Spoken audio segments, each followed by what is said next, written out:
ప్రజలు క్షమించరని చెప్పేసి right. Okay Chandramohan గారు, ఓకే అంకమరావు గారు, భావ ప్రకటన స్వేచ్ఛ అనేది ఒక సైడే ఉంటుంది, ఒక సైడే చూడాలన్న దానికి ఇలాంటి కామెంట్స్ చేసినప్పుడు యాక్షన్ తీసుకోకపోతే వాటిని అక్రమ అరెస్టులు అంటే ఇంకొంతమంది తయారవరు అన్న దానికి మీరు నిస్సందేహంగా అండి ఇది ఆదిలోనే తుంచేయాలి, కానీ పెంచి పోషించుకుంటూ వస్తున్నారు.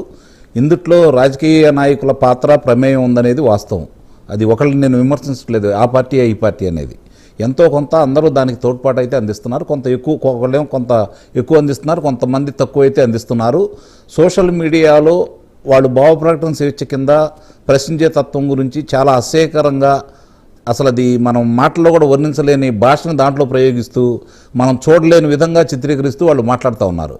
కాకపోతే ఇక్కడ నేను ఇందాక సురేష్ గారు అన్న దానికి ఒక మాట చెప్పాలి. నేను రఘురామకృష్ణరాజు గారి తరపున ఒకరితో పుచ్చుకొని మాట్లాడట్లేదు.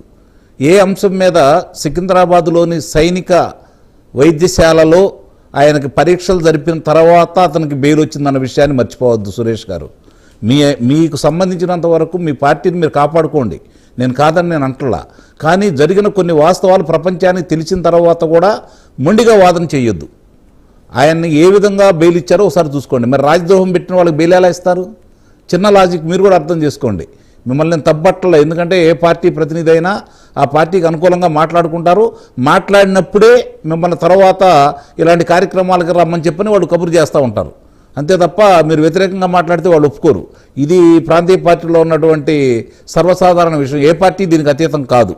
కాకపోతే ఇక్కడ ఏంటంటే కొన్ని వాస్తవాలని చెప్పలేకపోయినా పర్లేదు, కానీ ఒకరి గురించి మాత్రం మాట్లాడొద్దు.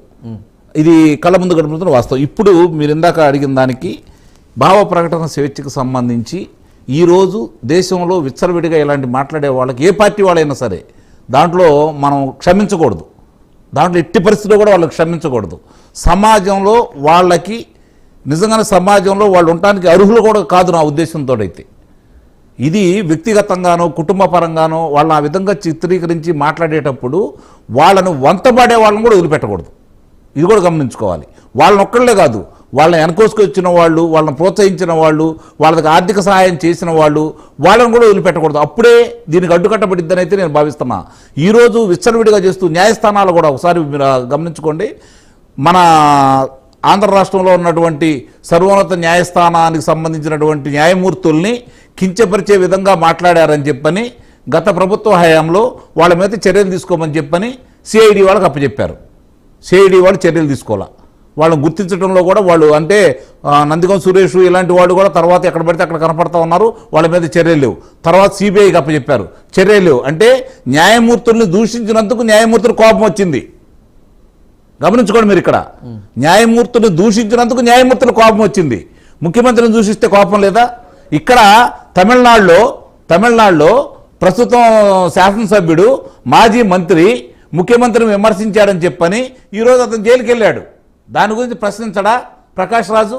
అక్కడ కూడా నటిస్తూనే ఉన్నాడు కదా, అక్కడ కూడా జాతీయ నటుడిగా గుర్తింపు వచ్చింది కదా అతనికి. మరి అతను అక్కడ ఆ రోజు ప్రశ్నించడా? ఇక్కడే ప్రశ్నిస్తాడా? తెలంగాణతోటి మమేకమైపోతారు. అంటే ఈరోజు తెలుగు ప్రజలందరూ విడిపోయినా కూడా తెలంగాణ ఆంధ్రులే కదా, తెలుగువారే కదా. మరి ఆయన ఇక్కడ ప్రశ్నించే మనిషి అక్కడ ఎందుకు ప్రశ్నించాడు? అంటే ఇక్కడ స్వలాభం కోసం కొంతమంది మీద వ్యక్తిగత దేశాలు, వీళ్ళందరూ వ్యక్తిగత దేశాలు ప్రశ్న రూపంలో జనం మీద రుద్దుతున్నారు. అది నాకు బాధ. వాళ్ళు ప్రశ్నించే దాంట్లో నిజాయితీ ఉన్నప్పుడు మనం కూడా వంతపడదాం, అందుట్లో అనుమానమే లేదు. కొన్ని కార్యక్రమాల్లో కేంద్రాన్ని మనం ప్రశ్నిస్తూనే ఉన్నాం, మీరు కూడా చూశారు గతంలో.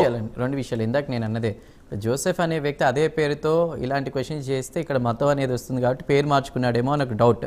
రెండోది, ఇక్కడ ఒకవేళ అక్రమ అరెస్ట్లే కూటమి ప్రభుత్వం చేస్తే వైసీపీలో చాలా మంది నేతలు చాలా అసభ్యంగా మాట్లాడారు. రావణ్ని ఎందుకు దృష్టిలో పెట్టుకుంటారు, మిగిలిన మీద ఎందుకు పెట్టరాళ్ళు? ఇప్పుడు వర్రా రవీంద్రని అరెస్ట్ చేశారు, బోరగడ్డ అనిల్ని అరెస్ట్ చేశారు, అన్ని రోజులు జైల్లో పెట్టారు. అతని మీద ఆధారాలు ఏం చెప్పాడు ఏం మాట్లాడారు అన్ని చూపించారు. మరి పోసాని కృష్ణమురళిని అరెస్ట్ చేశారు. వాళ్ళ మీద దేశద్రోహం కేసు పెట్టలేదు కదా అంటున్నాను నేను. తిట్టినందుకు దేశద్రోహం కేసు పెట్టలేదు కదా. ఇక్కడ ఎందుకు పెట్టారు? దాని మీద ఆధారాలు లేకపోతే దేశద్రోహం కేసు పెట్టిన వాళ్ళు రేపు పొద్దున తల వంచుకోవాలి కదా న్యాయస్థానం ముందు. పవన్ కళ్యాణ్ గారైనా లేకపోతే ముఖ్యమంత్రి గారైనా లేకపోతే డీజీపీ గారైనా సరే తల వంచుకొని తప్పు జరిగిందని చెప్పాలి కదా. అది ఎప్పుడు రేపు పొద్దున నిజంగానే వైఎస్ఆర్సీపీ పార్టీకి ప్లస్సే కదా, అది మైనస్ అయితే కాదు కదా. అది నేను అనేది. వ్యక్తిగతాలు వద్దు, వాస్తవంగా అతను మాట్లాడింది తప్పైతే తప్పు అందాం.